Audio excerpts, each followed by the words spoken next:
10వ తేదీ మార్చి నెల 2025 సంవత్సరం. ఈ రోజు దేవుని వాగ్దానం యెషయా గ్రంథము 22వ అధ్యాయము 22వ వచనము. అతడు తీయగా ఎవడును మూయచాలడు, అతడు మూయగా ఎవడును తీయచాలడు. సహోదరి సహోదరులారా, మనం ఆరాధిస్తున్న ప్రభువు అద్భుతాలను ఆశ్చర్యక్రియలను జరిగించు గొప్ప దేవుడు. పరిశుద్ధ గ్రంథమైన బైబిల్లో మనం చూసినట్లయితే ప్రభువు అద్భుతంగా ఎర్ర సముద్రాన్ని 2 పాయలుగా చేశాడు. ఆకాశము నుండి మన్నాను కురిపించాడు. చనిపోయిన లాజరుని లేపాడు. 12 సంవత్సరాలుగా రక్తస్రావంతో బాధపడుతున్న స్త్రీని అద్భుతంగా స్వస్థపరిచాడు. అబ్రహాము సారాకు వృద్ధాప్యంలో సంతానాన్ని కలుగచేశాడు. ఇంకా మరెన్నో ఆశ్చర్యక్రియలు ప్రభు జరిగించాడు. ఎవరు ఊహించని విధంగా అద్భుత క్రియలను ప్రభు జరిగిస్తాడు. మనం కొన్నిసార్లు ఇలా అనుకుంటూ ఉంటాము, పలానా వ్యక్తి వలన నేను ఆశీర్వదింపబడలేకపోతున్నాను, నా ఆశీర్వాదానికి తను అడ్డంగా ఉన్నాడు, ప్రభు నుండి వచ్చే ఆశీర్వాదం అతని వలన నేను పొందుకోలేకపోతున్నాను, లేదా కొంతమంది ప్రభు నుండి వచ్చే ఆశీర్వాదాన్ని నా నుండి దూరం చేయాలని అనుకుంటున్నారు అని దేవుని వాక్యం చెప్తుంది.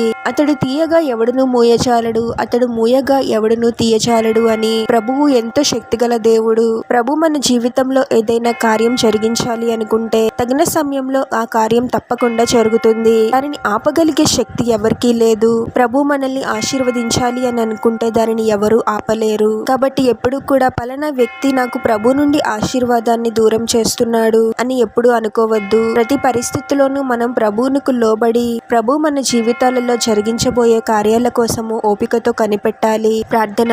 పరిశుద్ధుడవగు ప్రభువా, మీ పరిశుద్ధమైన పాదాలకు వేలాది వందనాలు, స్తుతులు, స్తోత్రాలు చెల్లించుకున్నాము తండ్రి. మరొక నూతన దినంలోనికి మమ్మల్ని క్షేమంగా ప్రవేశింపచేసిన దేవా, మీకే స్తోత్రం ప్రభువా. అద్భుతాలను ఆశ్చర్యక్రియలను జరిగించి గొప్ప దేవుడవు ప్రభువా. మా జీవితాలలో మీరు జరిగించబోయే ఆశ్చర్యక్రియలను ఎవరు ఆపలేరు తండ్రి. లోకానుసారమైన నమ్మకాలకు మేము ప్రాముఖ్యత ఇచ్చేవారముగా కాకుండా అన్నిటికంటే నా ప్రభువు శక్తివంతమైన దేవుడు. ఎటువంటి వ్యతిరేక పరిస్థితి ఉన్నా ప్రభు నా జీవితంలో గొప్ప గొప్ప కార్యాలను జరిగిస్తాడు అని గొప్ప విశ్వాసంతో నిరీక్షణతో ఎదురు చూస్తూ లోబడి జీవించే వారముగా మమ్మల్ని దీవించమని ఈ ప్రార్థనలో ఏకీభవిస్తున్న ప్రతి ఒక్కరిని పేరు పేరున దీవించి ఆశీర్వదించి అభిషేకించమని, వారు చేసే ప్రతి పనిలో మీరే వారికి తోడుగా ఉండి వారిని అన్ని కీడుల నుండి అపాయాల నుండి మీరే వారిని రక్షించమని ఈ మా మనవులన్నీ యేసుక్రీస్తు వారి పరిశుద్ధ నామంలో అడిగి వేడుకొనుచున్నాము తండ్రి. ఆమేన్.